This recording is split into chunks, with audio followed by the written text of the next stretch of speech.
The blue light engulfed the entire United Nations Assembly Hall. Everyone instinctively stepped back as the air seemed to ripple and distort. Suddenly, in a blinding flash that forced all eyes to blink, the alien appeared. Ambassador KTHRA stood. Over 7 feet tall, his gray, stone-like skin imposing under the stark lights. His forearms moved with precision, and his large, jet-black eyes surveyed each human present. When he spoke, his voice came from a small device on his chest, translating his words into flawless English. "People of Earth," Kethra began, "this is your final warning." President Jack Morrison sat at the forefront, flanked by the world's leaders. He had encountered Kethra twice before. Both times, the aliens' demand had been identical, and Earth's answer unwavering. "The Galactic Coalition fights for survival," Kethra continued. "The Void Swarm draws closer to your world each day. They consume entire planets, transforming living beings into more of themselves. Nothing halts them except unified strength." Dr. Lisa Carter leaned forward in her chair. Every piece of alien technology Earth had acquired, the Coalition's ships were extraordinary, yet they were losing the war. She'd seen the reports 3 Coalition worlds had fallen in the past month. "Alone. We offer protection," Kutra pressed. "Join our forces. Provide us with soldiers. In return, we will shield your planet when the swarm arrives." "Captain." Ryan Blake shifted uneasily. As commander of Earth's modest space fleet, he knew their capabilities all too well. 12 orbital platforms and 30 exploratory ships. Laughable compared to the Coalition's formidable warships. Against the swarm, Earth's fleet wouldn't last 10 minutes. President Morrison rose to his feet. The room hushed. "Ambassador Tithra," he said firmly, "Earth's position remains unchanged.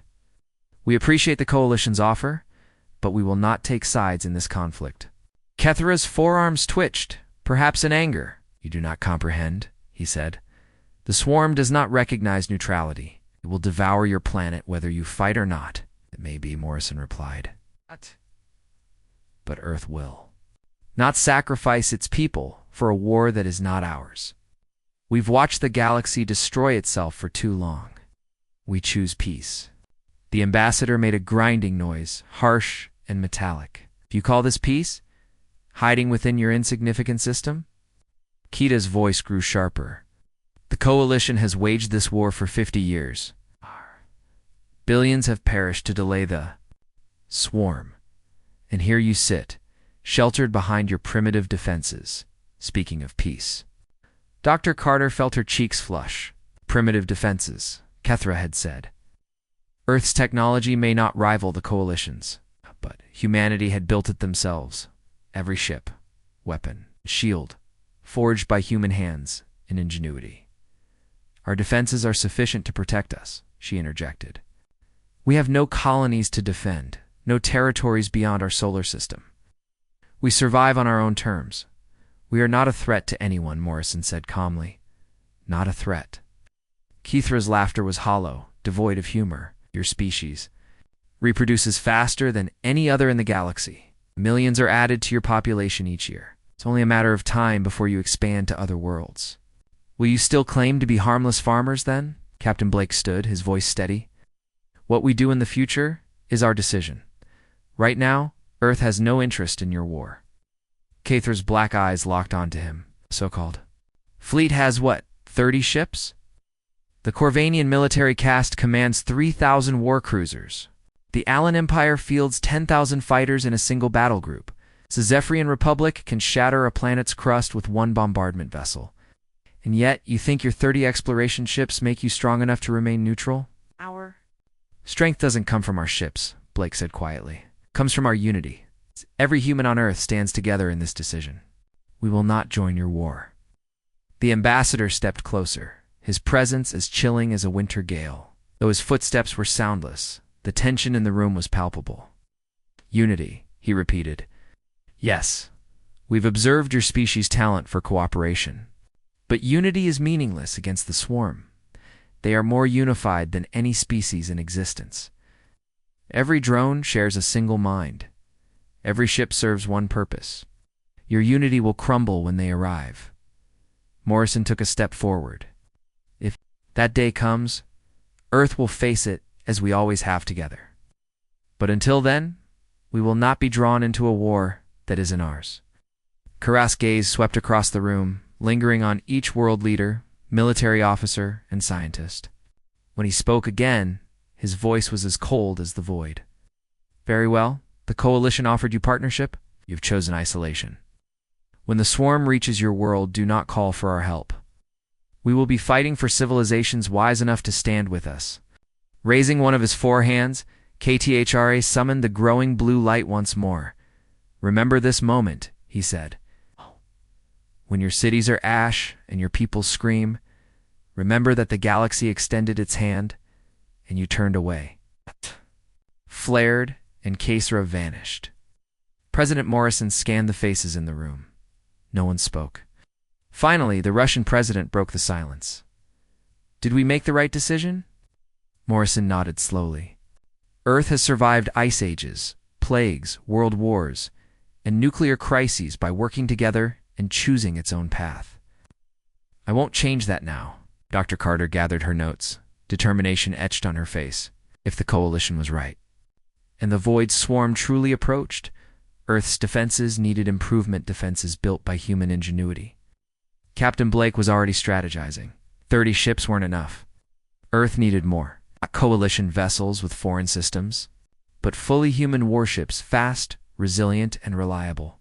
As the leaders filed out of the assembly hall, none of them knew they had only 6 months before their decision would face its first test. Neutrality would soon prove impossible, but for now, Earth had made its choice. The galaxy would have to learn to respect it, whether it wanted to or not. Months drifted by like a quiet dream. Earth spun serenely in the void, while the galaxy burned in chaos. Coalition war reports painted a grim picture. 3 more worlds had fallen to the void swarm. Defensive lines crumbled as billions of refugees fled toward the galactic core. Yet Earth remained untouched. Children attended school. Farmers sowed their fields. Scientists focused on peaceful research. The orbital defense platforms stood vigilant, undisturbed by the tranquil silence of the solar system. Dr. Lisa Carter sipped her morning coffee and scanned the deep space sensor logs. Nothing unusual, no ships, no signals, no threats. She smiled and turned back to her studies of alien biology. Before the coalition's final plea, they had shared snippets of scientific data. Their cellular structures fascinated her. Meanwhile, Captain Ryan Blake inspected the latest orbital platform. His communicator buzzed with another routine maintenance update. Earth's defense fleet was modest but well-maintained, every ship ready for action. Still, Blake hoped the fleet would never see battle. On the far side of the galaxy, Commander Z-Shi of the Corvanian military caste studied the tactical display in his war room. The coalition's forces were stretched thin. Every day, the void swarm pushed further into civilized space. Ships were destroyed faster than they could be built. Supplies dwindled and hope waned. Vexer, a junior Corvanian officer, entered the room carrying a new directive from Coalition Command. Sir, he said, High Command has approved your emergency recruitment proposal. Z-Shi bared his sharp teeth in a grin. Good. Assemble the task force. 3 heavy cruisers and 12 fighters will suffice. Sir, are you certain of this approach? The humans declined to join willingly. Z-Shi's laughter was sharp and humorless. Vexer, this is war. The coalition needs soldiers, and that primitive world is teeming with them. We will take what we require. But sir, forced recruitment of a neutral species violates coalition law. Z-Shi turned, his 4 eyes blazing. Coalition law. The swarm doesn't care about our laws, Vexer. If we don't act, there won't be a coalition left to enforce anything. That planet Earth holds 4 billion humans. They're young, strong, and breed quickly, perfect for soldiers. We'll take half their population, strip their resources, and use their system as a forward base. It will turn the tide of the war. And if they resist? Vexer asked hesitantly. With what? 30 exploration ships and a few orbital platforms. Their weapons are archaic kinetic slugs and chemical warheads. Our shields will absorb their attacks like water off a leaf. Vexer said nothing, though unease flickered across his face. Orders were orders. 3 days later, the Corvanian task force dropped out of hyperspace at the edge of the solar system. Their ships loomed against the stars, massive and foreboding. Each cruiser was over 2 miles long, bristling with energy weapons capable of shattering moons. On the bridge of his flagship, Jachet gazed at the small blue world ahead, peaceful, oblivious. "Open a channel to the planet," he commanded. The transmission reached the United Nations building instantly. President Jack Morrison was deep in a meeting when his aide burst through the door. "Sir, we have an emergency." "Unknown ships have entered the solar system," Morrison's aide said urgently. Morrison rushed to the communication center. On the main screen appeared the cold, calculating face of Commander Zishai. All 4 of his eyes locked onto the camera. "Humans of Earth," Zishai began, his tone devoid of emotion. "I am Commander Zishai of the Corvanian military caste. Refusal to join the coalition has forced our hand. We are now enacting emergency recruitment." "Procedures? Emergency recruitment?" Morrison asked sharply. "What does that mean?" "It means we will take what we require," Zishai replied. "Half your population will be conscripted into the coalition military. Your planet's resources will be harvested for the war effort. Your solar system will serve as a forward base. Any resistance will be met with overwhelming force." Oh. Morrison felt a chill run through him. "You're talking about invasion and slavery?" "I am talking about survival," Zishai countered. "The coalition's survival. Prepare your people for processing. We begin in 1 hour." The transmission ended abruptly. Morrison immediately contacted Captain Blake. "Ryan, how quickly can our ships respond?" "All platforms are moving to intercept as we speak," Blake answered. "But sir, we're hopelessly outmatched. Those ships could wipe out our fleet without a scratch." "Do what you can. I'm issuing a general evacuation order." Across Earth, warning sirens screamed into the sky. But in rural Montana, Jake Peterson was too far from civilization to hear them. He was tending his wheat field when the first Corvanian fighters roared overhead. Jake squinted up at the strange alien aircraft. Their designs were nothing like human technology. One fighter veered low and opened fire on his cattle. Bright energy beams sliced through the herd like a hot knife through butter. "What in the hell?" Jake muttered. The fighter banked and came around for another pass, this time targeting his house. In seconds, energy blasts reduced the building to a pile of smoldering ash. Jake's wife and kids were visiting her mother in town, but everything he'd built was gone.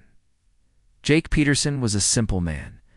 He raised cattle, grew wheat, and kept to himself.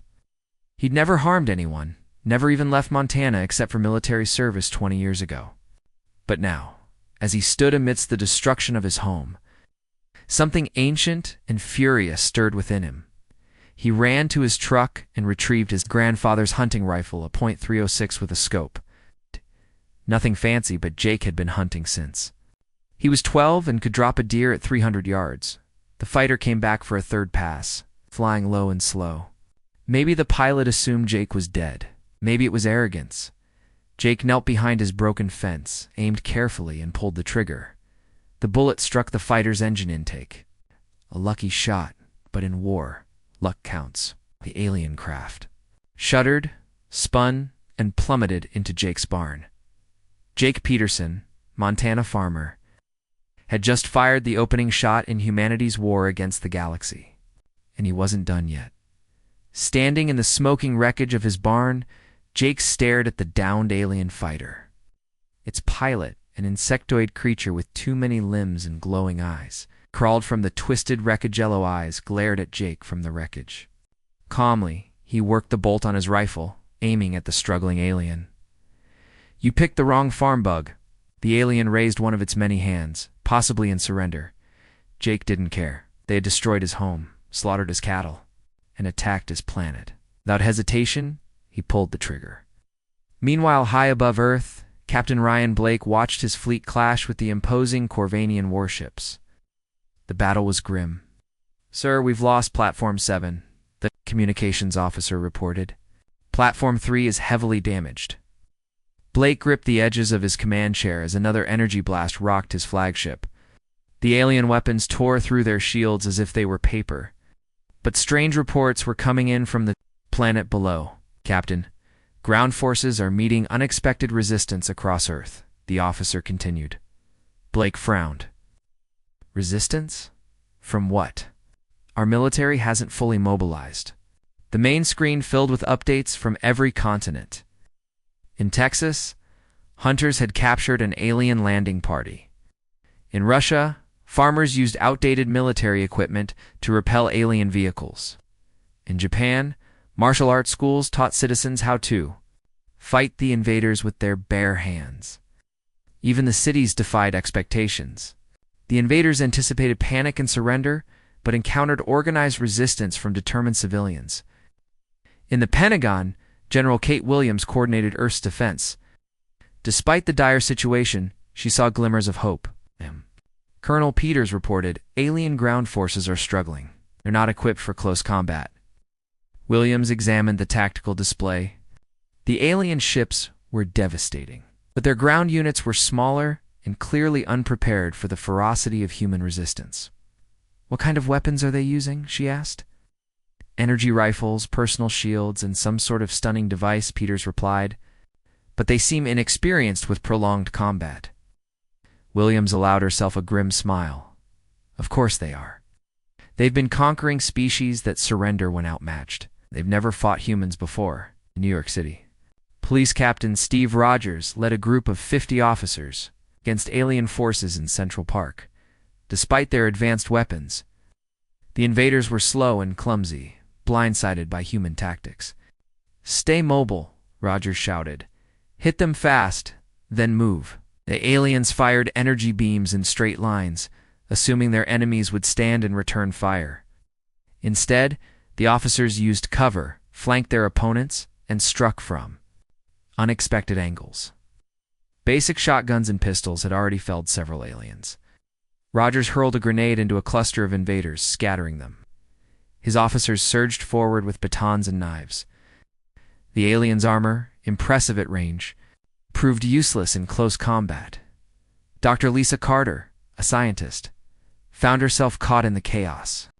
When alien soldiers stormed her research facility, she grabbed the nearest weapon she could find and joined the fray. Amy, help me move this equipment, she called to her colleague, Dr. Amy Foster. Together, they worked to save valuable research on alien technology. But their efforts were interrupted as alien soldiers burst into the lab. Carter snatched a damaged alien device and hurled it at the nearest invader. To her astonishment, the device exploded on impact, knocking the alien to the ground. Both scientists stared at the wreckage in shock. Lisa Foster whispered, "Did you know it would do that?" "No," Carter admitted, grabbing another device from her collection. "But I'm learning fast." She tossed another alien artifact. Some were weapons, some were not, but all were now tools in humanity's fight for survival. The alien devices were tools, but under human hands. They seemed to hold far more power than their original users dared to unleash. Carter dismantled another weapon, studying its inner workings. "Amy, look at this," she called. "These energy cells are running at only 30% capacity. And this weapon? It has 3 settings, but they only ever use the weakest one." Foster examined another piece of equipment. "It's like they're afraid of their own technology. Everything is bogged down with safety systems." Carter's smile was sharp and unrelenting. "Well, we're not afraid of anything right now. Let's see what this stuff can really do." High above Earth, Commander SciFi watched the invasion crumble. Reports from his troops painted a grim picture, casualties mounting at every landing site. "But the worst news came from Vexor, sir. The humans are using our own weapons against us," Vexor said, "and they're modifying them." "Impossible," SciFi snapped. "Their technology is primitive." "Sir, you need to see this." The screen displayed footage of human fighters wielding Corvanian energy rifles.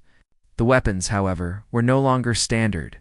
They were larger, more powerful, and emitted energy blasts twice as strong as their original design. Xiaoshai stared in disbelief. How are they doing this? We don't know, sir. But it gets worse. They're also using our vehicles, communications gear, even our medical equipment. Everything they capture, they improve. On the ground, Jake Peterson had long since moved beyond his destroyed farm, now leading a group of 50 farmers and ranchers. He and his team hunted alien soldiers with a precision born of desperation and ingenuity. "Pete, this rifle's running hot," said Bill Watson, one of Jake's neighbors. Jake examined the weapon, its safety systems stripped and power output cranked up. "Just don't hold the trigger down too long," he advised. "Build better ones when we get the chance." The group had also commandeered an alien transport vehicle. Originally designed for 6 alien soldiers, Jake had reworked it to carry 20 humans and twice as many weapons. The aliens built for longevity. Humans built to win wars. In the Pentagon, General Williams received hourly updates. The reports followed a consistent pattern: initial alien success, rapid human adaptation, and eventual alien retreat. "Ma'am," Colonel Peters said, "the enemy is pulling back from major population centers. They're struggling to maintain their positions." "What about their ships?" Williams asked. "Still in orbit, but they're providing less ground support. I think we're making them nervous." Williams nodded.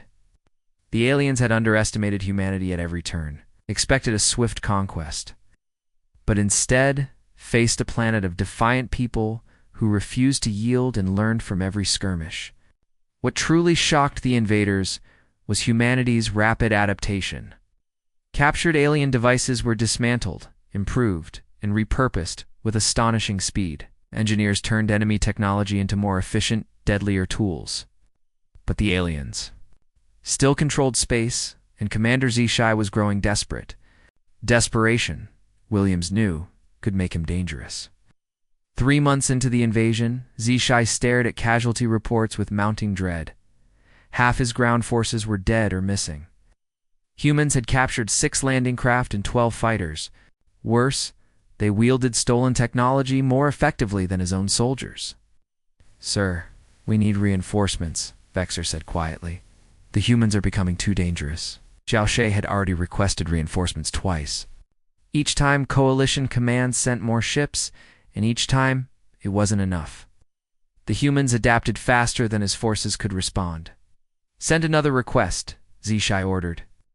"This time, demand a full battle fleet." On Earth, Admiral Tom Baker stood on the bridge of humanity's first true warship. What had once been a cargo hauler was now a weapon of war, bristling with guns salvaged from alien fighters and powered by modified energy cores. "Sir, engineering has completed the upgrades," reported Chief Engineer Carlos Martinez. "We've tripled the firepower of the original design." Baker nodded, staring at the ship.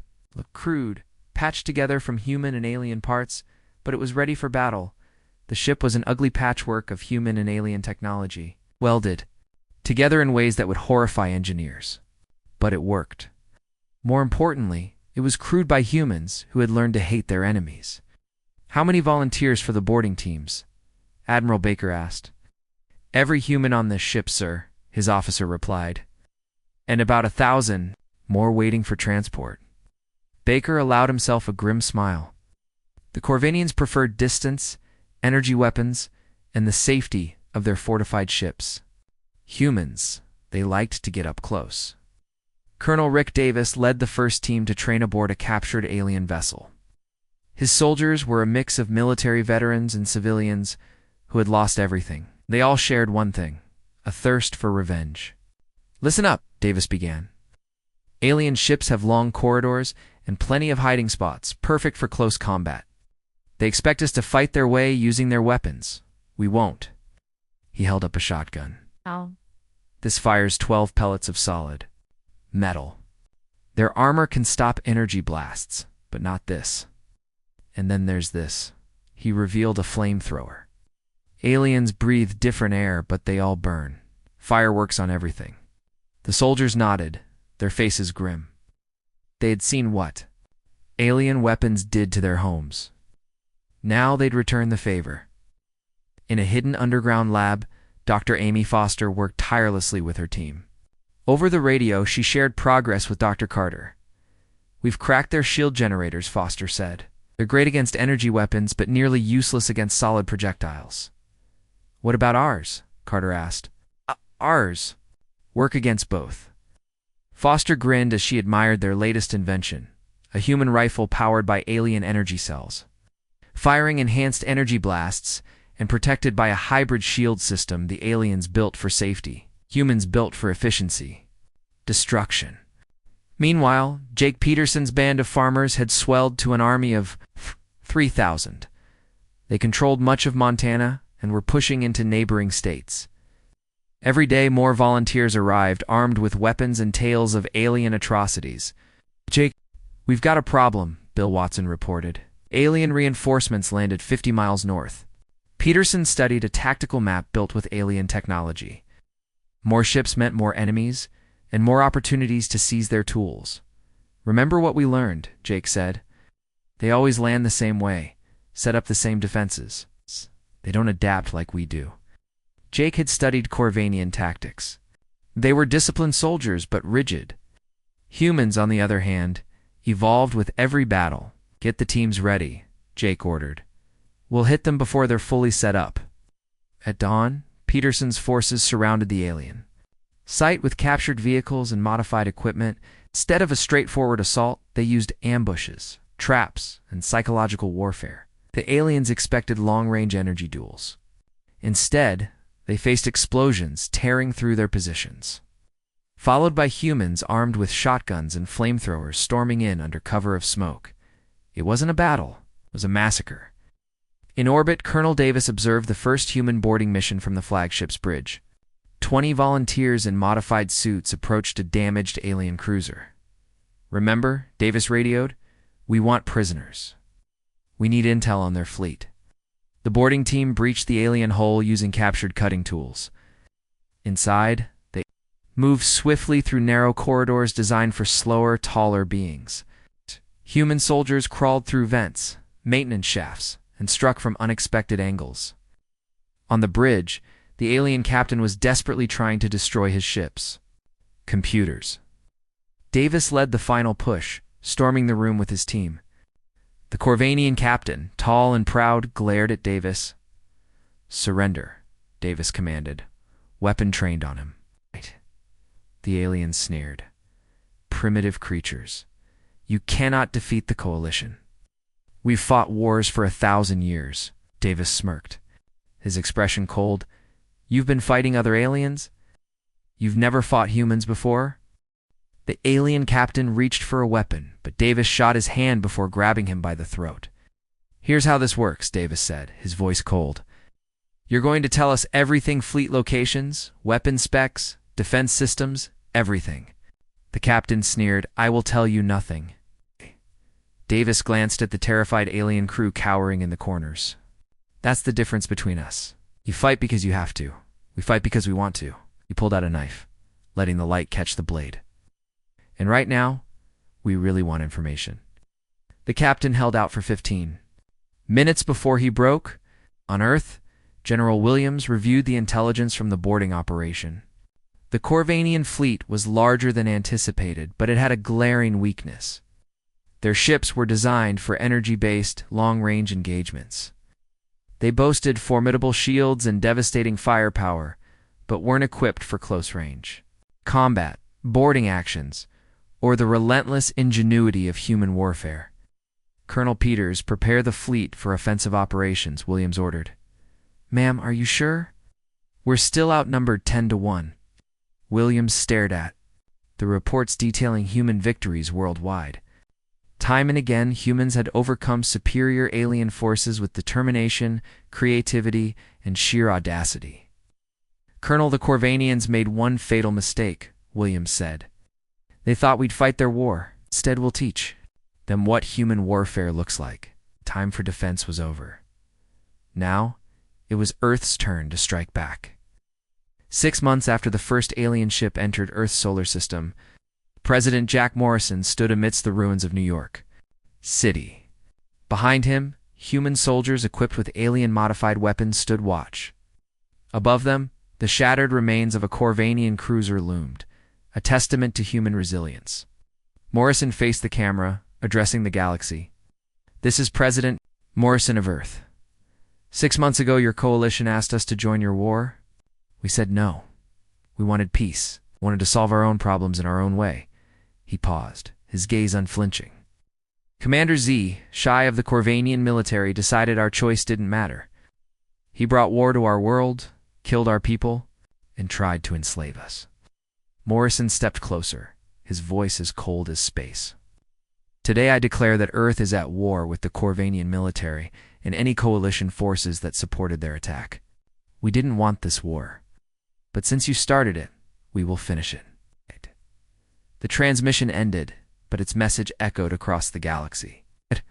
Admiral Tom Baker led Earth's first attack fleet toward the Corvanian stronghold at Kepler Station.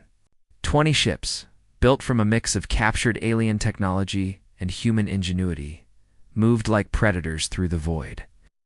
"Sir, the enemy base is heavily defended," reported Captain Maria Santos from the lead scout ship.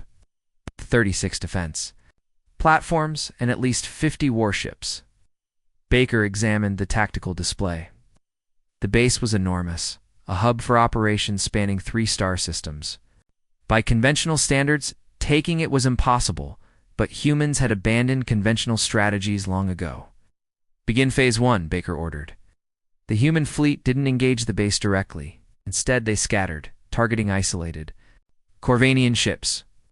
Over months of war, human tactics had evolved into something the Corvanians couldn't anticipate. They used captured ships as decoys, turned asteroid fields into ambush zones, and wielded psychological warfare like a weapon. Captain Ben Clark commanded the Thunder, a ship crewed entirely by volunteers people who had lost everything in the invasion. They didn't fight for victory, they fought for vengeance. "Target acquired," Clark announced as the Thunder closed in on a Corvanian supply vessel. "Boarding teams, ready."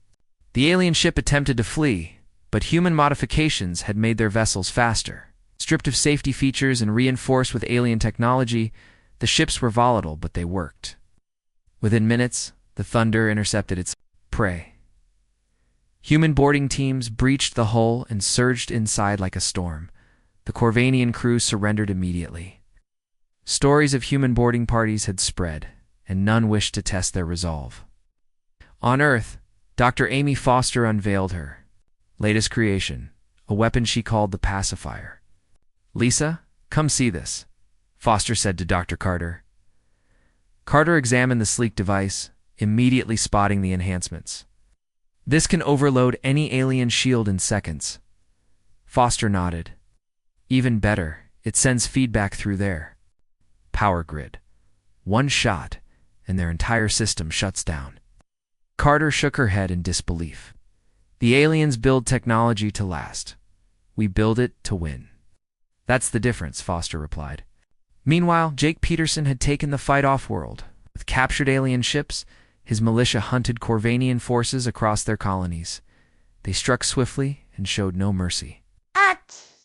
"Another outpost," Bill Watson reported from the navigation console. "Looks like a fuel depot." Peterson nodded. "Standard approach, no survivors." Their attacks were precise and brutal, leaving no witnesses. Every Corvanian base was razed to the ground, ensuring no intelligence could escape. This wasn't warfare as the galaxy understood it, it was extermination. At Kepler Station, Commander Z-Shy stared at a series of grim reports. 14 outposts lost in a week, Z-Shy repeated in disbelief. Sir Vexer stammered. "The humans don't fight like any other species. They don't follow rules. They strike without warning, take what they want, and destroy everything else."